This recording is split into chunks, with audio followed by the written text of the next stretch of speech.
Bonjour et bienvenue dans cette deuxième méditation dans le cadre de notre jeûne et prière. On espère que vous passez vraiment des bons moments dans lesquels on explore ensemble les fondations, cette fondation solide. Et aujourd'hui, j'aimerais m'arrêter sur une fondation, la fondation qui est celle de Jésus-Christ.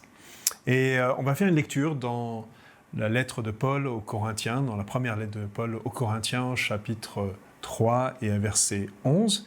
Mais juste avant, j'aimerais vous donner un petit peu le contexte de cette lettre, puisque Paul va s'adresser à cette église qu'il a implantée lui-même. Il l'a fondée pendant les 1 an et demi qu'il a passé dans cette ville.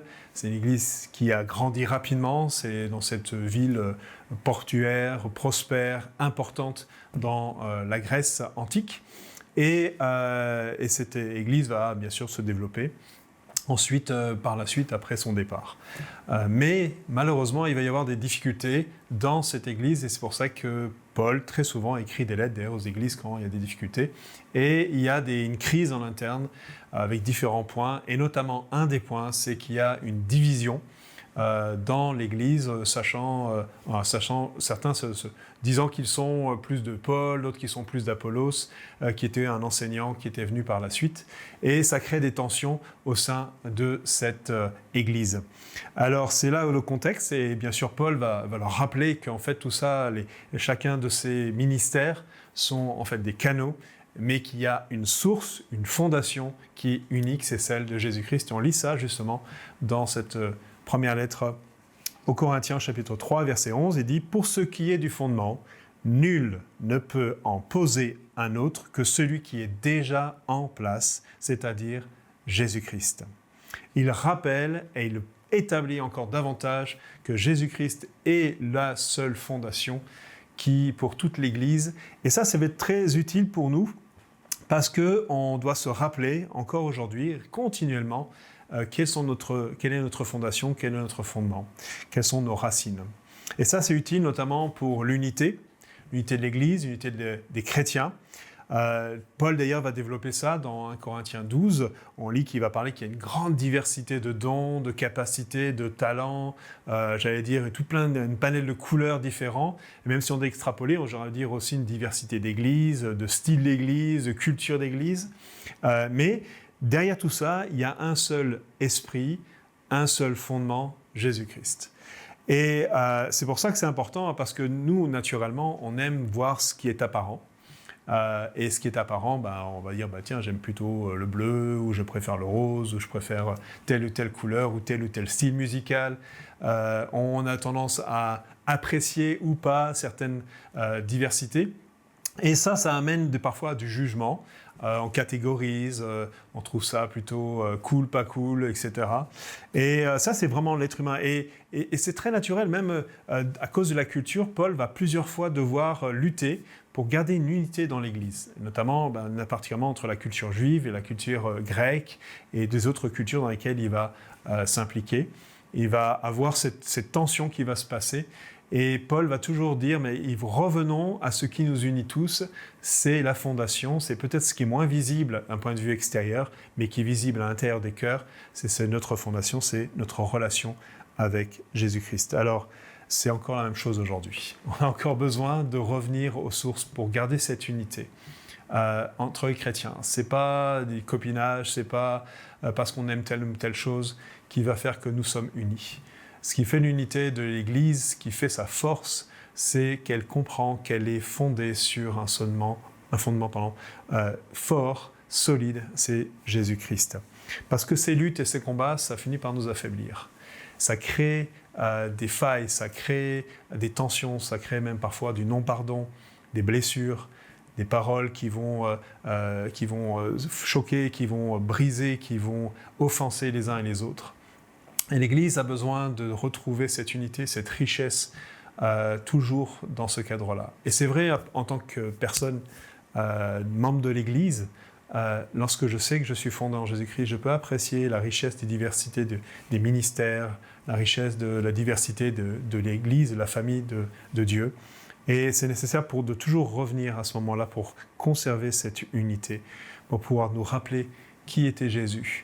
Jésus, ce n'est pas celui qui est venu s'imposer, mais c'est celui qui est venu se dépouiller, qui est venu dire je viens m'offrir à vous, je viens apporter le pardon pour que vous puissiez être réconciliés avec moi, mais aussi réconciliés les uns avec les autres.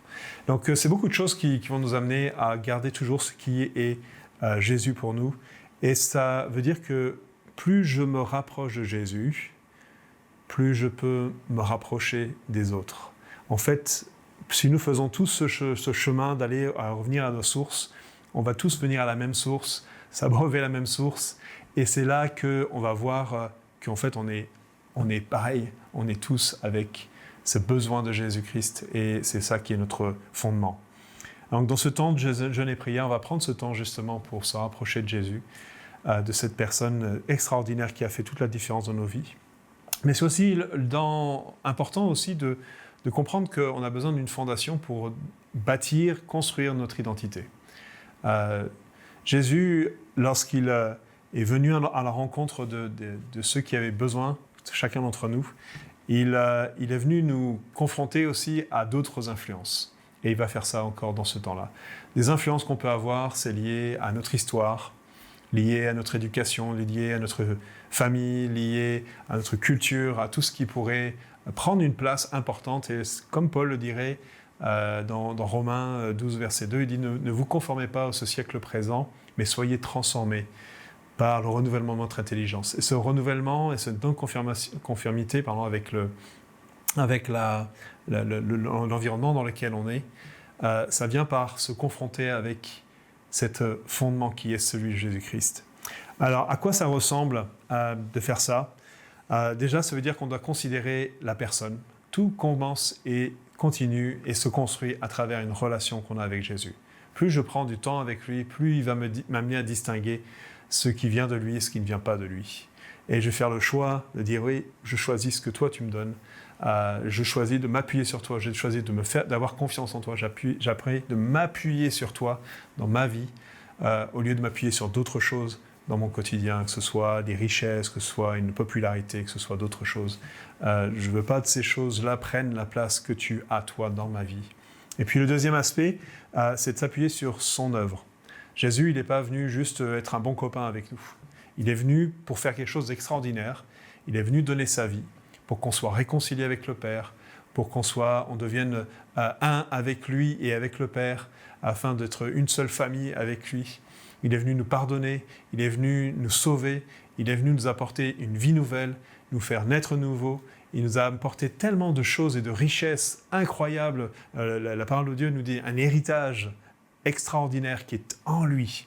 Alors, à chaque fois qu'on reconsidère et qu'on s'appuie sur lui, on voit combien Dieu a prévu des choses extraordinaires qui sont cachées en Jésus. Alors, on va prendre le temps, dans ce temps de jeûne et prière, d'aller creuser dans ce rocher pour découvrir les richesses extraordinaires sur lesquelles on peut s'appuyer dans notre quotidien. On a tendance à chercher ailleurs tellement de choses, alors qu'en Jésus, il y a tout ce dont on a besoin. Et ce que j'aime, c'est qu'il n'est pas un rocher qui est aride, sans rien, où il ne se passe rien, mais c'est un rocher qui est vivant. D'ailleurs, on lit ce texte dans 1 Corinthiens, chapitre 10, verset 4, il nous parle du fait qu'on boit cette boisson spirituelle, il dit « Car ils buvaient de l'eau jaillie d'un rocher spirituel qui les accompagnait », il parle du peuple d'Israël qui était dans le désert, et il dit « Ce rocher n'était autre que le Christ lui-même ». Et c'est ma prière pour chacun d'entre nous dans ce temps de jeûne et prière, qu'on puisse s'abreuver à ce rocher spirituel qui est Jésus-Christ, pour garder l'unité les uns avec les autres, mais aussi pour s'abreuver et recevoir notre identité, être accroché à cette identité et vivre tellement de belles choses dans notre intimité. C'est peut-être pas visible, c'est dans les fondements de notre cœur, basé sur Jésus-Christ. Alors je vous souhaite un excellent temps de jeûne et prière, une belle semaine dans ces moments-là, et que le Seigneur puisse agir dans vos cœurs, dans le plus profond de vos cœurs, comme il sait tellement bien le faire. Excellent temps de jeûne et prière, et à très bientôt. Au revoir.